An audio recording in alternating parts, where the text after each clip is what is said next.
So I am Teresa Cordova, the director of the Great Cities Institute, and we are very happy to be joining us here to welcome Stephen Small, Professor Stephen Small, who's here from the University of California, Berkeley.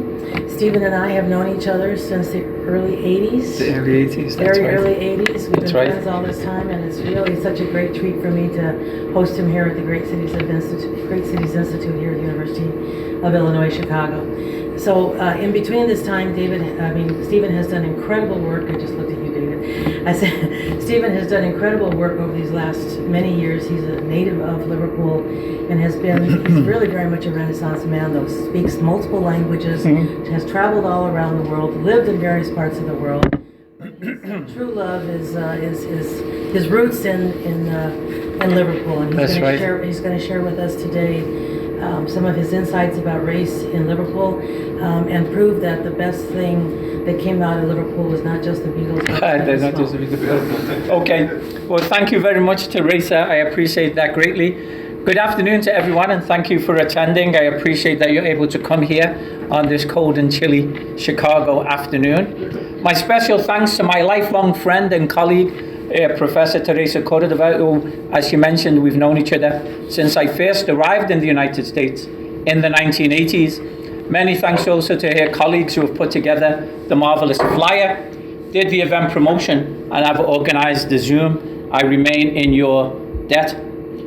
The research and insights I'm sharing with you today are motivated by my desire to deepen and expand knowledge of Black Liverpool, both past and present, and to explore the implications on Liverpool for developing a better understanding of the urban experience across Black Britain more generally at the end of the 20th century.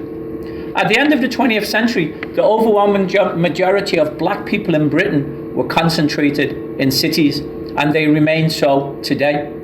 What I want to persuade you is that while Black Liverpool shares similar experiences with other cities in Britain, there are distinct differences too, and those differences are consequential, especially for expressions of Black identity, mobilizations for social justice, and self-determination. My forthcoming book, entitled Black Liverpool is the Real Thing, West African, West Indian, and Afro-American Culture at the End of the 20th Century, a book to be published by Liverpool University Press next year. This book explores the arrival, embrace, and transformation of cultural patterns in Liverpool from across the African diaspora and the continent of Africa, patterns embraced by Black men and women in the city itself. But my focus today is not primarily on diaspora culture, but rather on how Liverpool as an urban centre was shaped by history and place, and how the unfolding of city politics and racism and the growth of the nation's longest standing Black population gave rise to unique forms of resistance in the second city of empire. The first city of empire is, of course, London. London politicians, businessmen, and Christian leaders formulated and imposed their political domination, economic exploitation, and social and cultural hegemony of the British Empire across the world. An empire that by the start of the 20th century boldly and unashamedly boasted control of over 400 million people and more than 20% of the world's territory. In terms of Africans and people of African descent, this empire included vast regions in Africa and many islands in the Caribbean. During this lengthy period, minuscule numbers of Black people came to Britain or were born in Britain. The Black population in Britain remained well below 20,000 in the 1940s. And from the 1940s, this population was joined by several 100,000 Black people, the so-called Windrush generation, named after a ship, the Empire Windrush, that arrived in the port of Tilbury in 1948. By 1991, with a Black population in Britain of less than 1 million, more than 50% of Black people in that country lived in the Greater London area. In London at that time, the end of the 20th century, the majority of Black families were primarily comprised of two West Indian parents and their children, rather than interracial marriages and children of mixed origins. The majority of West Indians were recently settled in England as a result of the post-World War II labour shortage. In London, they lived in a variety of districts, from Notting Hill and Ladbroke Grove to Brixton and Peckham. The black community at that time had knowledge and a collective memory of slavery and first-hand experiences of its legacies in the Caribbean and its relationship to the British Empire. But they had limited knowledge and limited memory or first-hand experience of slavery or the black presence in London itself, mainly because that information was not readily available and because the majority of black people in London had been there only for a few decades. They also had limited knowledge or first-hand experience or collective memory of subordinated labour in West Africa after slavery was legally abolished. Again, the population of West Africans at that time in London, or of Africans, was tiny and recent in settlement. Thinking about Black Britain, research and publications on black people and the urban experience at the end of the 20th century is about West Indians in general and Black London in particular, again the so-called Windrush generation. This research provides important insights and can be found in publications by scholars like Stuart Hall, Hazel Carby, Paul Gilroy, John Solomos, and many others, Heidi Merzer. And yet insights from London and post-war West Indian settlers are often extrapolated to represent Black Britain more generally, in research, in television, in film, and in media. This is unacceptable, because London is not representative of the black experience in other cities, and especially in cities like Liverpool and Cardiff. And it's not representative because apart from London, tens of thousands of black people also settled in other cities like Birmingham, Bristol and Manchester, Liverpool, Leicester and Leeds. My own father, Alvin Small, arrived from Jamaica in the 1940s and settled permanently in Liverpool, where his barbershop was a meeting place for black workers and a social venue for black life. The particular history of each city, their structural and institutional configurations, and the composition of the black communities in each city reveals some similarities, but also significant variations that must be attended to. And so today, I'm going to share with you how history and place shaped race and resistance in Liverpool, and think about the implications for Black Britain more generally. By the 1970s, Liverpool revealed a unique configuration of features, a unique assemblage that I call a racialized anomaly, and several overlapping factors in the city's history explain how this came about. Let me first acknowledge that through the 1830s, Liverpool earned the dubious title of slaving capital of the world. Let me actually go back.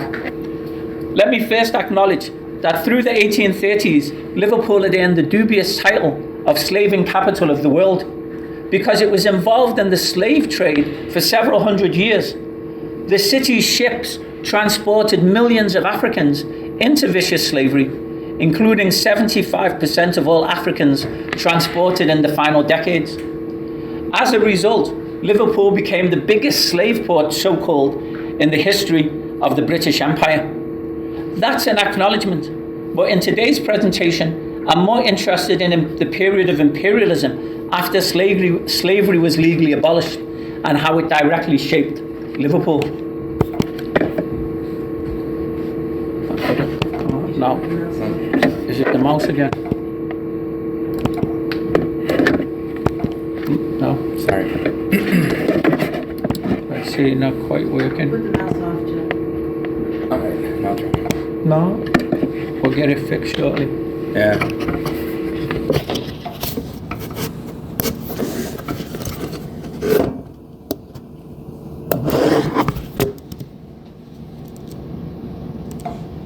No? Strange. Oh yeah. Here, use the mouse. Use There we go. Now yeah, it's better. Okay. Let's not mess with the mouse again. Yeah. Okay. Okay, so several factors explain how Liverpool ended up as what I'm calling a racialized anomaly by the 1970s. First, after slavery, Liverpool controlled 90% of trade with West Africa because businessmen and politicians in London were primarily interested only in Egypt and in southern Africa. But Liverpool politicians and businessmen focused on West Africa. And this control of trade led to a dramatic increase in the number of African men settling in Liverpool as sailors or stowaways. African men arrived from West Africa as British subjects under the British Empire. Over time, they became citizens, and by the 1950s, they were the largest group and longest standing black British population. Demographic imbalance in favor of African men and so few African women led to romantic relationships of African men and local white women, which significantly increased the population of people of mixed origins, who in many instances became the majority. Continuing direct discrimination throughout the 20th century led to higher rates of unemployment, economic hardship, and poverty, higher for the black community than for the white population. And it led to racial segregation in housing, with black people overwhelmingly being confined to one single district in the city. In Liverpool 1 until the 1940s, and Liverpool 8 since then. It also led to some of the most vile and vicious racist stereotypes and caricatures, especially for people involved in mixed marriages and for people of mixed origins. And finally, the long-standing resistance and resistance to racism by black people led to a deep collective community memory of slavery and to first-hand experience and collective memory of imperialism in West Africa. That's because sailors, primarily almost exclusively men, continued to come in and out of Liverpool until the 1960s. This collective memory of slavery in the West Indies and imperialism in West Africa was not revealed in schools, but rather was revealed by community elders and by black and multiracial organizations. So, by the 1970s, what does the situation look like? Several distinctive features. The majority of the black community in Liverpool were West African in origins. There were multi-generational residents with a high proportion of interracial marriages and children of mixed origins, so-called mixed race or half caste. The majority were African men with white partners or wives. There was also a number of West Indian men with white partners or wives, and as well as Liverpool-born black men with white partners or wives, and with Liverpool-born black children. So a mix across different ethnic and racial and national origin groups. Inequality for black people was far higher in the city than for whites, and was far higher in Liverpool than for other cities. Black people found themselves in lower levels of jobs, of pay, in higher levels of unemployment, all the normative indicators of social disadvantage.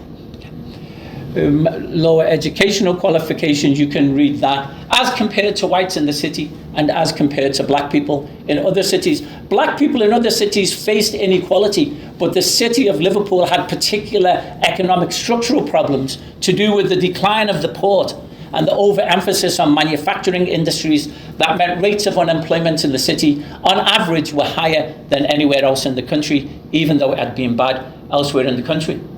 By the 1970s, at least 90% of black and mixed families were segregated into Liverpool 8.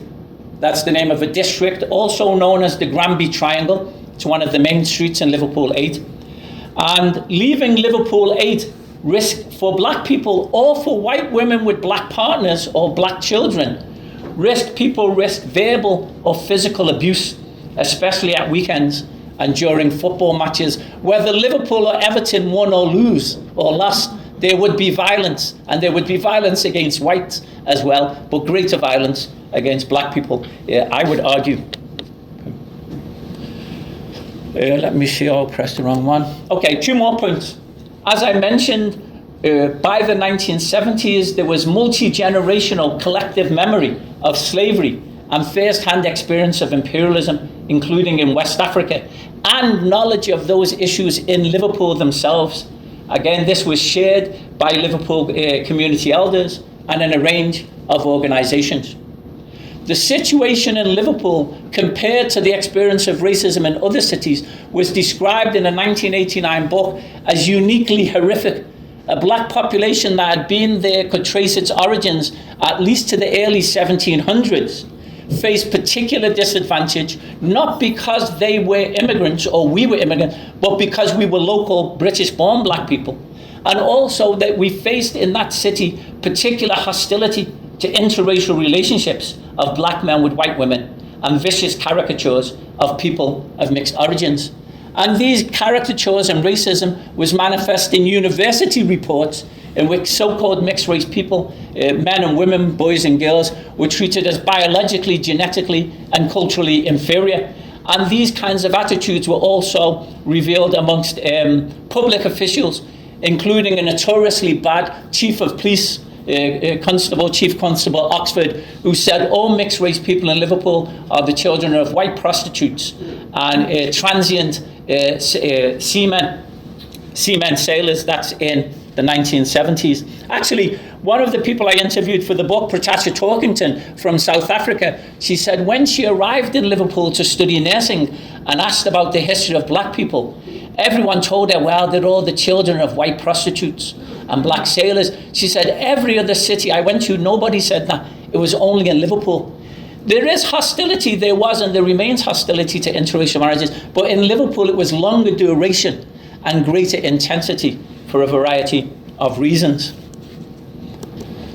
Okay, just to show you the title, this is the book, Lord Gifford, Queen's Counsel as it was then, with Wally Brown, a local notable, elder of the black community, and Ruth Bundy, to document the patterns of extensive inequality and to discuss uniquely horrific racism.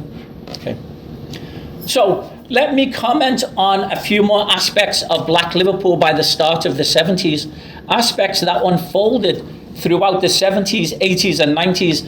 By the end of the 90s, there was significant economic change, significant transformations in the Liverpool economy in terms of tourism and in terms of students. Okay.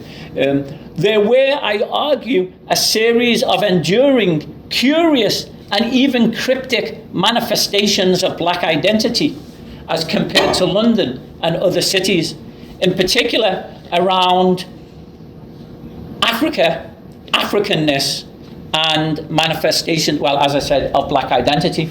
It turns out that Liverpool at that time had more African clubs in a small area, less than, I estimated that the distance between the two African clubs furthest apart was less than 1.5 miles, had more African clubs than any other city in England, including London.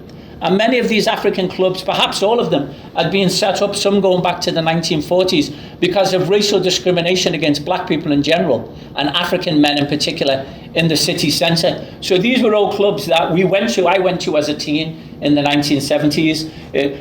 Every single one of those clubs, unfortunately, is now gone. They were knocked down, they were closed down, regeneration, gentrification, that kind of thing. But I got my brother, Terry, to draw these images of the clubs, and my daughter, Dion, put together this arrangement. So what we see then is, particularly emphatic African influences in Liverpool, although these influences reveal a certain tension between the younger generation of black people, whether of African or Caribbean origins, and born in Liverpool, and the older generation. So we see, for example, the African nightclubs, the Igbo, the Sierra Leone, the Yoruba, the Nigerian, the Niger, the Silver Sands, which was Somali club. All of these things highly noticeable to people in Liverpool and to people who visit Liverpool. In Liverpool, we also see the African names of the most prominent families: Mensa, Osu, Ogumbura, Chukwemeka, Agura, and so on and so forth. Things that I grew up with that we didn't think about until people came from other cities and said, well, wait a minute, all of these people look West Indian. They've got dreadlocks, they're wearing red, yellow, but they've all got African names. And I said, that's how it is. Most of the black celebrities in Liverpool in sport, soccer players, singers, musicians, television personalities, all of them are either mixed come from mixed marriages or primarily African, some of them of West Indian, but all of them of mixed families. Although outside London, outside Liverpool, people are shocked when they hear Liverpool black people speaking with an accent. It's like that television show, House. Remember that, where the guy said, when I do interviews and they hear my English accent, people say, well, he's making it up. Well, we're not making it up in Liverpool, but that's the impression. Okay. So again, the mixed families. What we see is what I call a tension and an ambivalence in the 70s and 80s towards an African identity. And what I argue is that pride in an African identity was largely restricted to the domestic sphere and to some of these nightclubs, whereas a visible black identity in Liverpool was overwhelmingly Afro-American, with an impression from the civil rights movement, from Motown, etc., from Angela Davis, the Black Arts movement, and also increasingly from reggae and Rastafari. So a primarily West African population, but publicly a West Indian identity. And I argue that a proud African public identity in Liverpool does not become popular or visible until the 1980s, where we see Robert Mugabe liberating Rhodesia into Zimbabwe, and Nelson and Willie Mandela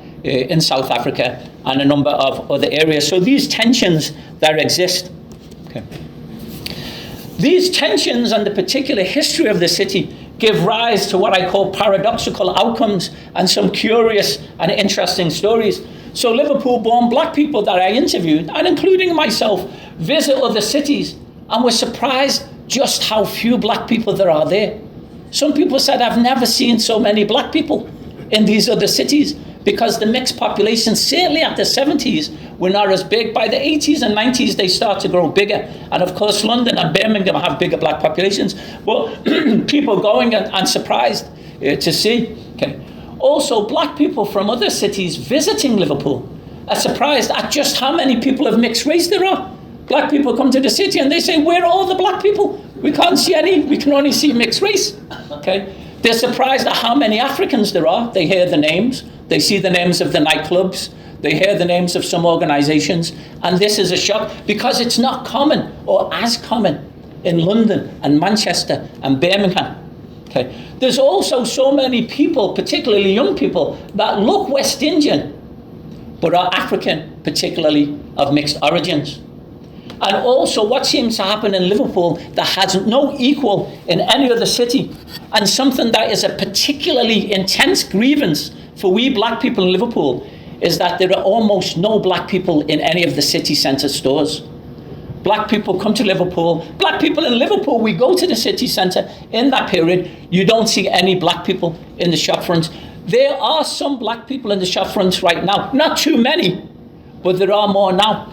There's one particular story in the research that I did. In the 1970s, two black men went to London. One of them goes into the post office, and he comes rushing out and says to the other guy, come and have a look at this. And the guy said, there's a black guy working in the post office.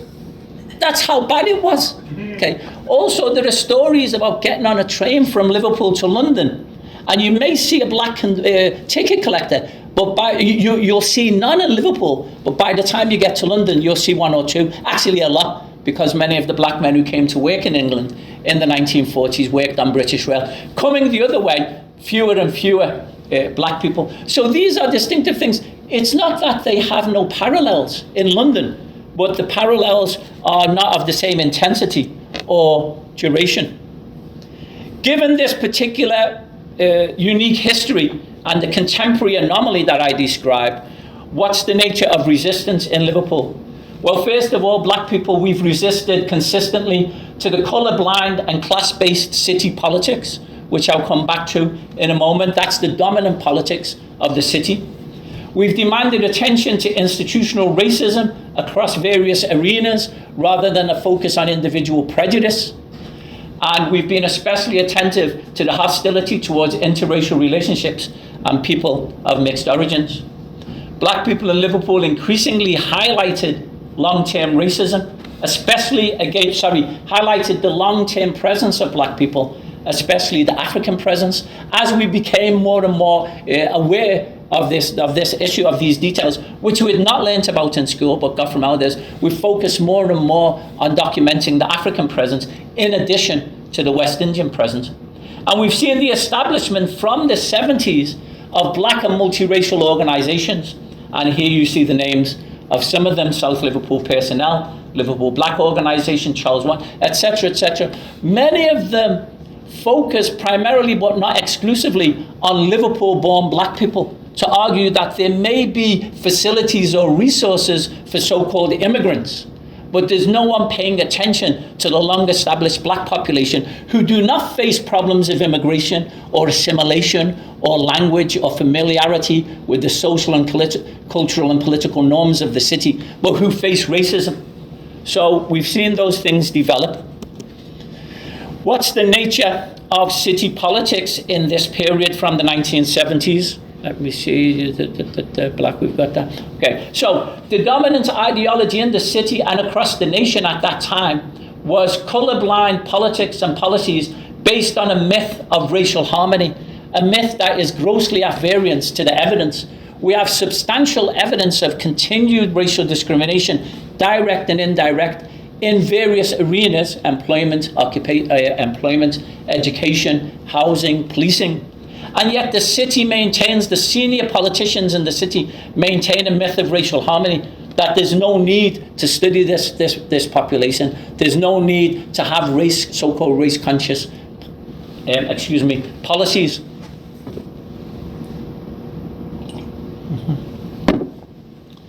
Also, class-based politics, the idea that if we help the working class, given that so many black people are working class, then a rising tide will lift all boats.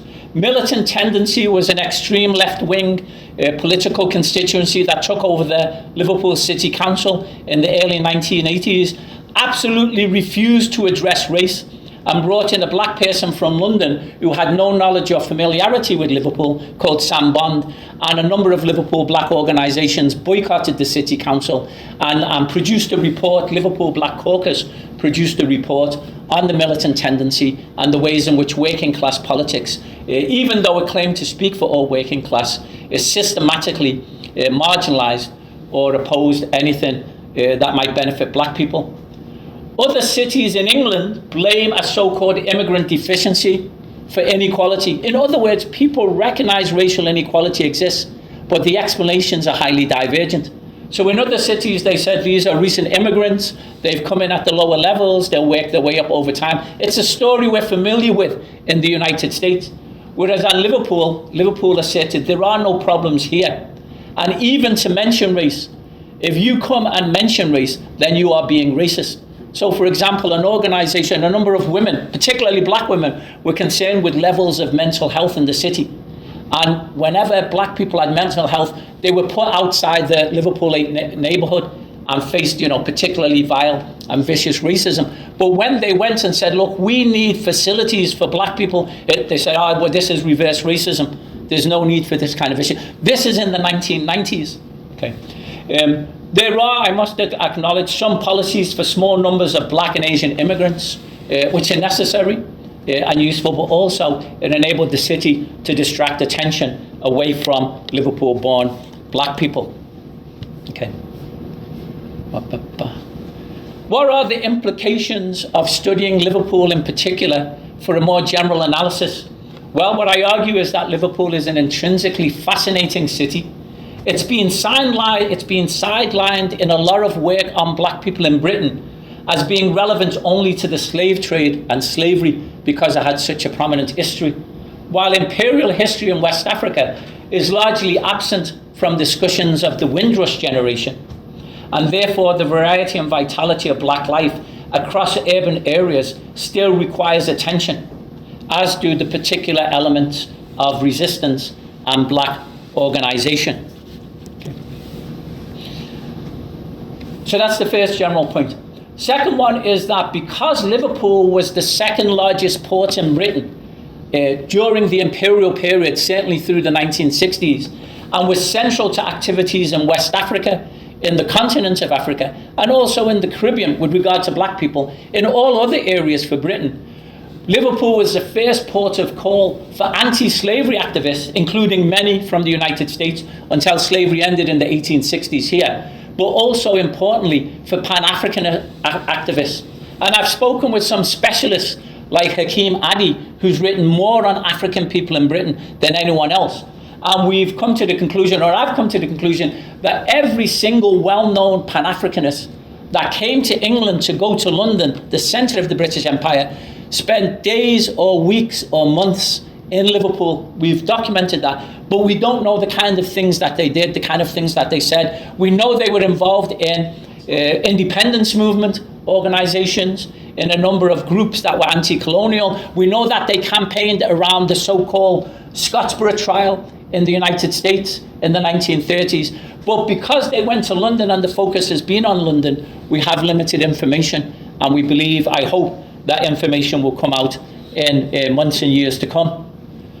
The third implication is that a focus on Liverpool broadens the debate from reparations for enslaved people in the West Indies to include reparations for subordinated African labour in West Africa. And what I argue, and we have compelling evidence, is that the most prominent museums and statues that were built and are being targeted today, and the artifacts acquired were acquired primarily in the imperial period, and the Benin bronzes, which arose after the so-called punitive expedition in 1897, are at the forefront. Some of the most impressive buildings and institutions that are in Liverpool at the present time were built during the imperial period, and I'll show you images of each of them. Although typically slavery is not mentioned, or rather slavery and imperialism was not mentioned until the murder of George Floyd, which had a major impact. The murder of George Floyd had a major impact in Liverpool. And my close friend and colleague and co-writer, Jimmy Jagney, did an interview after George Floyd had been murdered, did an interview in Liverpool, and he said it's annoying to him that Liverpool had to wait until an African American was murdered in the US before people started to pay attention. Museums and statues, impressive buildings and institutions, and some very prominent individuals and families who became rich during imperialism, some of them inheriting money from their parents who were involved in slavery, also can be found in Liverpool. And thus we broaden and deepen the debates around reparations in a way that's more inclusive, more comprehensive, and more accurate. So these are the so-called three graces. I got these photographs from online. They look pretty similar. I spent a couple of months in Liverpool recently. You hear very little about slavery or imperialism. You can see the information, the facts are there, but there's no explicit discussion of those things. So this building here, St. George's Hall, that's where Liverpool and Everton, when they win championships, that's where they would go. That's where Queen Victoria, well, I'm not sure if Queen Victoria visited. I think her daughter visited, one of her daughters, or certainly a daughter, when they opened the museum across the river. So they're impressive imperial structures. Liverpool School of Tropical Medicine, as the first school of tropical medicine in the world, opened in 1898. A few weeks later, London School of Tropical Medicine. Liverpool School of Tropical Medicine said it was there to help the world tackle diseases, like tropical diseases, in order for the benefits of the world. But we have evidence that this was a complete falsehood, that the institution was set up to keep white men primarily, and some women, alive, so that the white man's grave in West Africa could be transformed into the white man's garden for the exploitation of labor. The Liverpool School of Tropical Medicine directly advocated segregation of whites and blacks in in West Africa, to keep white people alive, and then it became British government policy. Legal racial discrimination became British government policy. And by the way, I'm working with this institute right now, and a number of colleagues. They're right now writing the history of the institute, so that they have very substantial archives. And in the last couple of years, they've begun to address these archives and begin to reveal, a more full and more accurate story. Also, the University of Liverpool and National Museums Liverpool were also built in the imperial period, mainly with money from people who benefited from imperialism, but many of them indirectly from Liverpool. Okay, going to bring it to an end.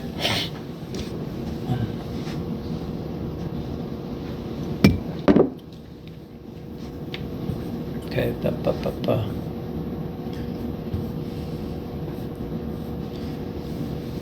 Everywhere I go, once people hear I'm from Liverpool, they want to know about two things. I understand football and the Beatles. On football, I have little or nothing to say. Football in Liverpool speaks for itself. Liverpool more than Everton, but Everton also can speak for itself. And I'll leave that to you to find out. On the Beatles, I have two things to say. I understand that people want to know about the Beatles. But people should understand that I was only 6 years old when the Beatles became famous. And unsurprisingly, I had no interest in them. My sisters, who were 16 and 17, had a great interest in them. So I had to listen to some of that music. I became more interested later, but that's a different story. The second point on the Beatles is this. The Beatles had a black manager. There he is, sitting at the side. This is a photograph from Hamburg in the early 1960s or late 1950s. His name was Harold Adolphus Phillips, and he was known professionally as Lord Woodbine. He was a calypsonian from Trinidad, a nightclub owner in Liverpool, and a producer of music and artist. He took the Beatles to Hamburg. I knew about him. My dad was the only black barber in Liverpool in the 1950s and early 60s, and Woodbine got his haircut in my dad's barbershop. And I regret that I wasn't conscious enough to talk to him and ask him, but what can you do when you're a youngster? Well, try harder, I guess. And it's unfortunate that Woodbine has achieved more recognition after his death than he did during his lifetime. Okay. Let me conclude. These are some of the foremost scholars of Black Britain, and they introduce a series of variables and frameworks for understanding the black experience in Britain and maybe elsewhere, and for examining the relationship between these different variables in different structural and institutional and demographic contexts. These scholars, I argue, have focused overwhelmingly on West Indians in general and West Indians and their children in Liverpool, in London in particular. And their work is very important. What I'm seeking to do, and I benefited personally from their work growing up in England and during my research and studies at Berkeley. But what I'm seeking to do is to expand that set of variables and theoretical framework to Liverpool. I see some people are taking photographs. I'm more than happy to share these slides with I'm at Berkeley, we're a public institution. So they've given me the ways and means, to quote Bob Marley, to achieve these issues, to research these issues, building on my own personal experiences. So I'm happy to share them, but go ahead, take your photo. Here's two quotes, one from B. Freeman, who's a long-established and very respected filmmaker, analyst, writer, producer of films and media in Liverpool. And she argues that, as you can see here, we need to look at the backstory in Black Britain, and the backstory. Is that okay? You're unmuted. You're muted. Oh, how did that happen? I'm not sure why. That's not me. Jack's disappeared. Yeah. I don't know. Didn't we turn that off? Yeah, see if you can click on it where it says unmute. No, it's gone. It's gone. It's gone on hold. We're almost there.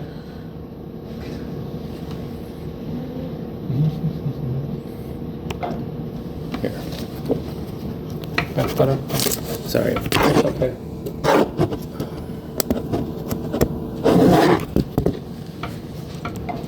Now, how many slides have I got?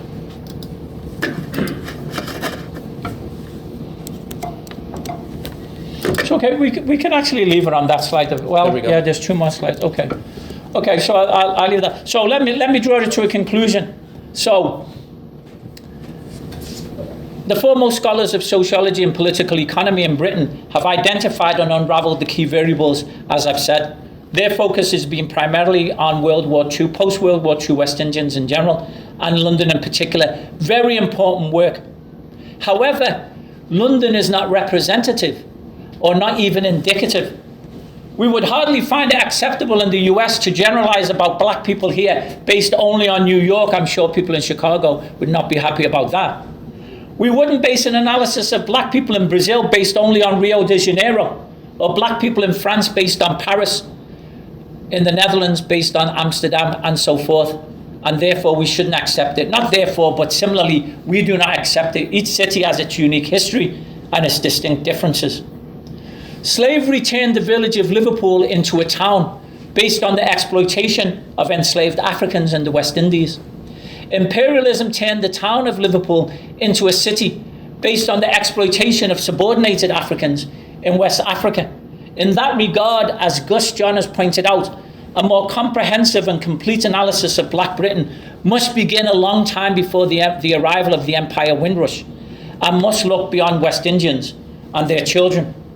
By providing these insights into the urban experience of Black Liverpool, I seek to expand and enrich our understanding of the city beyond slavery into imperialism at the end of the 20th century.